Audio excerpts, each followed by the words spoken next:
Motor শ্রমিকরা সিএনজির রেলগেটের ওখানে ভাঙচুর করে। আমরা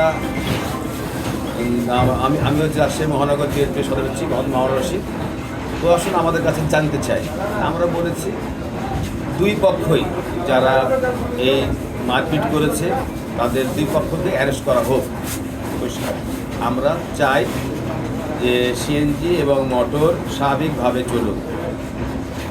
আমি নিজেও মোটর শ্রমিকের নেতাদেরকে শ্রমিক নেতাদেরকে তাদেরকে আমরা বলে দিয়েছি যে বাস ধর্মঘট হবে না, এবং প্রশাসনকে আমরা জানিয়ে দিয়েছি দুই পক্ষ যে ঝামেলা করেছে তাদেরকে অ্যারেস্ট করা হবে।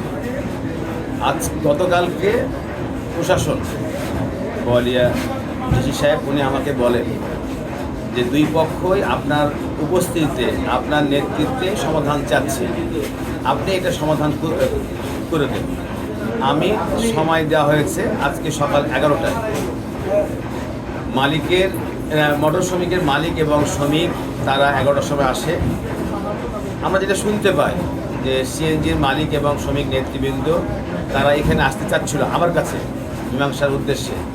তাদেরকে বলে নিউ মার্কেটের ওই সামনে নিউ মার্কেটের সামনে তাদেরকে মারপিট করে তাড়িয়ে দেওয়া হয়, যে রাজনৈতিক কোনো নেতার কাছে মীমাংসা হবে না, তাড়িয়ে দেওয়া হয়। তারপরে আমরা কিছুক্ষণ বসি মোটর মালিক এবং শ্রমিকদেরকে নিয়ে। তারপর যখন এক পক্ষ সিএনজি নেতৃবৃন্দ যখন দেখলাম যে আর আসবে না, তখন আমরা মোটর মালিক শ্রমিক এবং নেতাদেরকে বললাম যে তোমরা চলে যাও। এই চলে যাবে এই মুহূর্তে হারুন নেতৃত্বে, আমাদের শশীতলা হারুন নেতৃত্বে আনুমানিক 70-80 জন আসে যেখানে আমি বসি। শশীতলার ভিতরে একটা চেম্বার আছে প্রেসে, সেখানে আসার পরে আমার উপস্থিতিতে আমার সামনেই এখানে আমাদের 3-4 জনকে তারা হাত দিয়ে হাত এবং পা দিয়ে লাথি মারে আমার সামনে। তারা চলে যায় আমার সামনেই। তারা আমাদের এইখানে আমার সঙ্গে যারা ছিল তাদের 3-4 জনকে হাত দিয়ে এবং পা দিয়ে তারা লাথি এবং ঘুষি মারে।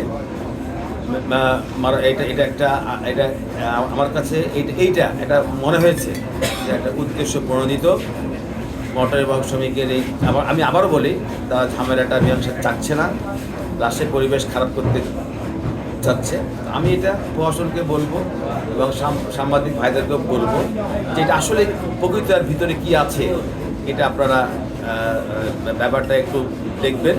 আমি এদেরকে এটা হচ্ছে যে হারুন নেতৃত্বে এসছে, হারুন নেতৃত্বে। এই হারুটা কে? হারু হচ্ছে যে আমাদের এলাকায় শশীতলার তার বাসা। আর পুরান নামটা কি? মাইনুল হক হারু। দলীয় কোনো পদ আছে? দলীয় সাবেক পদ ছিল, সে যুবদলের সিনিয়র সভাপতি ছিল যুবদলের, এখন নাই সে। এবং তার নেতৃত্বে আমি যখন আপনি আমার সাক্ষাৎকার নিচ্ছেন, এখনও তারা ওই জায়গায় অবস্থান করছে আমার পাশেই।